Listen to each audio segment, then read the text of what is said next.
Guys, I got two videos to put up today, and I'm not feeling very well. I'm tired, a little bit stressed. First video, if you live in Michigan,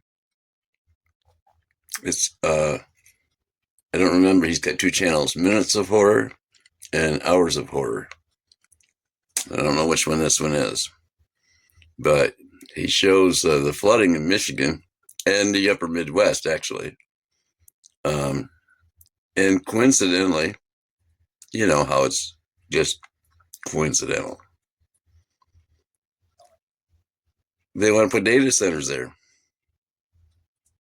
And also, it's interesting how many warehouses are being burnt to the ground now. Toilet paper factory burnt to the ground. But I think the warehouses are what's going on mostly. There's factories that are being burnt. So, just so happened where these floods are in southern Michigan somewhere, and in northern Michigan is where the resources are that can power the data centers. And then I've got another one for you. After that this is going to make you take notice, but I'm going to put that in a separate video. It's a 35-minute video on its own, I think, and I'm going to say something about it at first, and then I want you to go support the guy if you can. He needs your help, and he puts out a lot of good information. Anyway, this one right here, it's a shorter video, but take a look.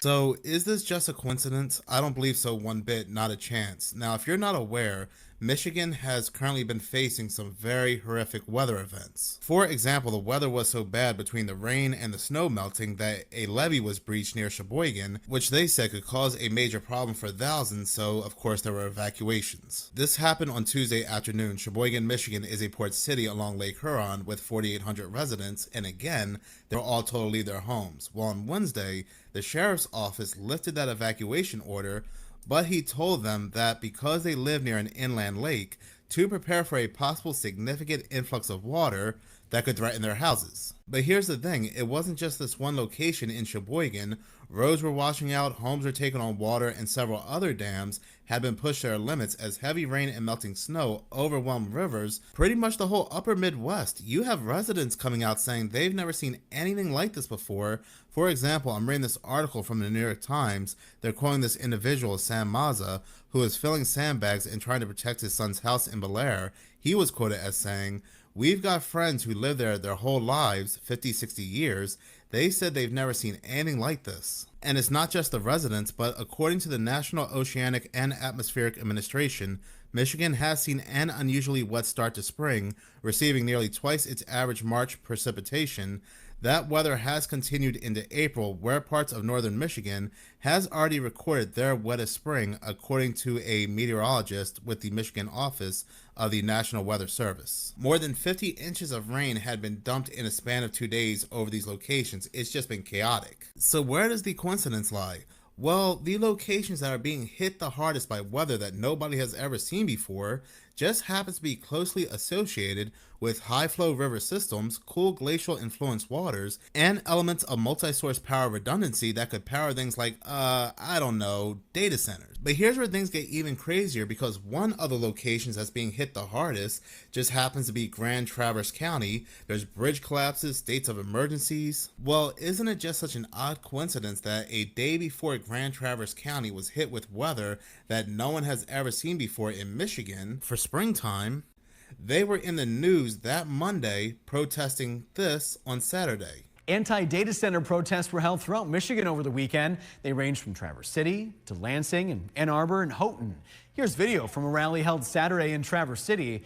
Protesters marched and held signs with sayings about what they call negative implications of data centers, including the use of public land and extensive water usage. As of this month, Michigan has about 15 planned or proposed data center projects, according to Clearview. Yeah, isn't that just such an odd coincidence that these people are hit with, and from the multiple sources that I'm reading, very historic weather for this time frame? We're protesting these data centers, probably protesting against having to leave their lands, these data centers impacting their lands, raising their bills, they just don't want it. Well, once again, nature, or quote unquote nature, has come along and told these people otherwise. Said, I think you're wrong. I think we're going to have data centers in this location. Isn't it funny how nature seemingly always works that way? Like, for example, I remember in Hawaii, there was plans to build this massive smart city. They even have a pamphlet, the Healy My 2045 Long Range Transportation Plans. Those that want to go ahead and build where people are currently living, they go to them and say, hey, we need these lands. Do you mind selling? The residents say, no, I don't want to sell my lands for anything. First, you're going to offer me peanuts. And secondly, these are my ancestral lands. Go away. Well, nature once again came along with a massive wildfire no one's ever seen before and told these people otherwise. It's just so funny how nature works that way. So yeah, these people in Grand Traverse County, they gathered together to protest these data centers and their potential impact on the land and water use.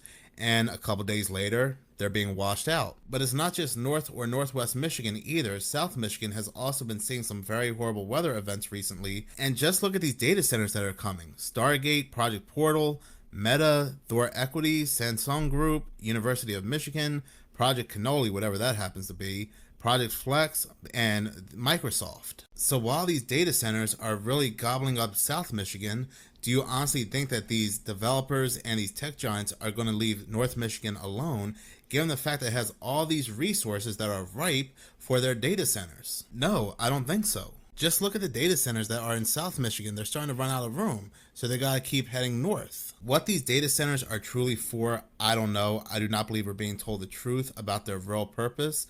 We're just being fed that it's just to power AI, but it seems like they have no plans whatsoever to slow down or stop the expansion of these data centers. This was yesterday. The IBM Vice Chairman Gary Cohen gave a speech at the Invest in America Forum talking about data centers. Are we overbuilding data centers that can come online today or next year? No. Are we overbuilding data centers that are coming online in 28, 29, and 30? I happen to think we are, for a variety of reasons I can go into, but just start with the most basic one. The AI technology itself is becoming so much faster and more efficient, and it itself can tell a data center how to run more efficiently.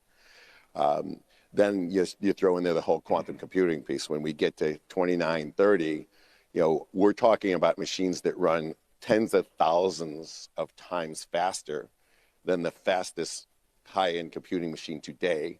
They also, what a quantum machine does that's different is it simultaneously solves multiple equations, and it doesn't come up with zeros and ones. It comes up with almost any number you want. So we're going to be able to compute quicker and faster, and we're going to get more efficient in the premise of how we compute and how AI runs itself. So again, they have no plans to slow down. They're looking forward to the future.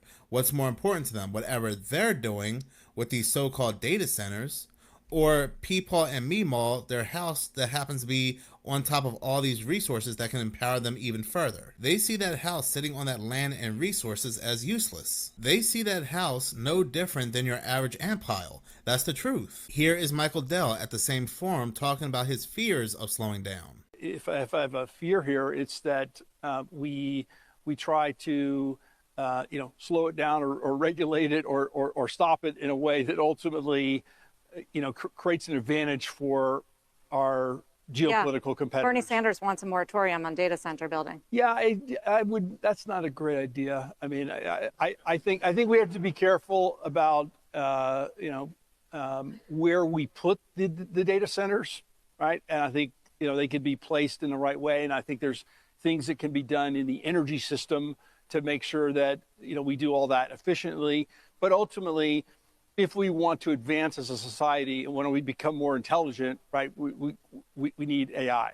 There's always a but. We have to be careful, but we have to watch where we place the data centers. But, and that is the excuse, we need more data centers, we need AI because we have to beat China. And you'll have some people out in the public that'll really eat that up. They'll be in their living room saying, yes, we have to beat China, we need more data centers. while the rain is crushing their homes. Like I've been saying in my last couple of videos, they'll use anything for resources as long as it provides power. Like human brain cells, and they're swapping out spinal fluid every so often. And where are they getting the spinal fluid? Who knows? So anything that can provide them more power, they'll take it.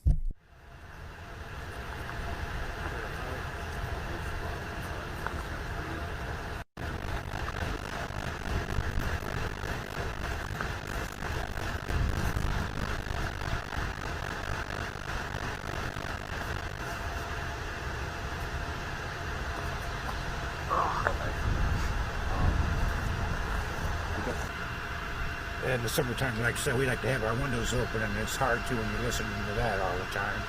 Yeah, I'd worry about that, the property values, because who's going to want to, if we want to resell the house, who's going to want to buy the house with that noise? No one's going to want to buy it. They'll be like, no, we ain't moving there. I mean, you know, and we liked it here. We've been here since 09, and we loved it here, but now, I don't know. It's not the quiet country city living that we've been used to. Has it done anything good for the city, do you think? Having that here? If it has, I don't know where. I couldn't tell you where.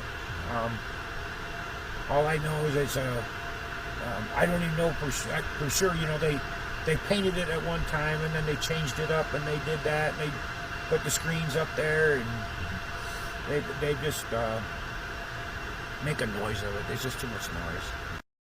Hey, America. So today I delivered a load to a data center in South Carolina. And I'm going to tell you something about that data center that I see. It looks like a prison. All right, listen to me. There's nothing but solid concrete walls and ventilation. I don't know why they would need something built like this for a data center, but I'm telling you now that these data centers have their own electric substations. I'm talking about with power cords, hey, to keep some stuff running. All right. But in all actuality, I'm telling you, these data centers look like encampments, concrete prisons. Now, I might be wrong. Maybe they're not. Maybe they really are data centers. But I'm looking at data centers that they're going to have computers that hold data. And these places are the size of 10 Walmarts. All right? Like, how many servers must you have to where these are coming up all around the country? One of these data centers look like it should be able to hold the information of everyone in this country 100 times over. But they're popping up everywhere. Everywhere. Okay? And I'm telling y'all, I've seen some jails. I've seen some prisons. Listen to me. I don't think these no data centers. I'm honestly feeling like there's going to come a time where some of us have to put up, shut up, or be locked up. So America and Americans, y'all better stay frosty and keep your eyes open. We know the vast majority of you are going to fall in place. But some of us really enjoy our freedom. And some of us will fight for it. That great video again comes from Deada's Universe, and it could be a prison, could be some kind of encampment, we don't know. It could be batteries or things that are funneling resources, energy, water to the grounds below for their underground cities. But either way, we are not being told the truth about their purpose. I'm going to go ahead and end this video with a clip showing a woman pleading with the committee when it comes to these data centers. I'm Miley Kozinski, and I live 1.6 miles downstream from the Metadata Center in Beaver Dam. If you need to stand and stretch for a moment, please do. I have never in my life needed a group of people to be more alert to what I have to say. Thank you for staying so long. I'm a lifelong Wisconsin resident. I live on a horse farm, and I am an educator. I For almost 50 years, a natural creek has flowed through my property. It's 20 feet wide, up to 4 feet deep. It has persisted through drought, flood, seasonal change. It's part of a connected system, groundwater, tributaries, watersheds, aquifers, ultimately flowing into Beaver Dam Lake. Until construction began upstream on the data center, its behavior was stable and predictable. After construction started, all of that changed here in Beaver Dam. The creek began to stop flowing entirely. Without rainfall, it would abruptly return, often cloudy and opaque like milk, with enough force to cause drastic erosion and damage. This pattern repeated itself dozens of times over a single construction season, to the point that it is dry half of the time. Dust from the construction covers my yard. My grass is white, and I'm 1.6 miles away. When I drive past it, I have to pull over because the dust cloud is so thick that I can't see the front of the hood of my truck. That behavior is not consistent with natural variability. It is not explained by weather patterns, and it has never happened before. So I did what residents are told to do. I called up the Department of Natural Resources. I spoke with dedicated staff, but the system is fragmented. My reports are passed between departments, reports are lost, and at one point I was told the agency didn't even know if they had clear authority over what was going on. What I learned in this process is there is no single entity responsible for what happens downstream when large-scale construction disrupts a water system. Different permits govern different activities, locally, county level, state level, some even federal. No one is tasked at looking at the whole picture or what happens beyond the project boundary. This is not a failure of individual agency staff, it's a policy failure. The law is on the side of the businesses and not on the residents. In my case, the creek's flow now appears correlated with industrial activity upstream and the times when that construction took place, including daily blasting with dynamite. When that discharge stops, my creek stops. When it resumes, water returns suddenly. Right now, corporates are receiving fast approval tax incentives, limited review, while residents are left to prove the damage after the fact at our own expense against billion-dollar companies. This research has become my part-time job. 10 to 20 hours a week I have spent since knowing it was a data center, trying to figure out what's happening to my land. Simply sending in a water sample from my property costs $121 just to ship the sample.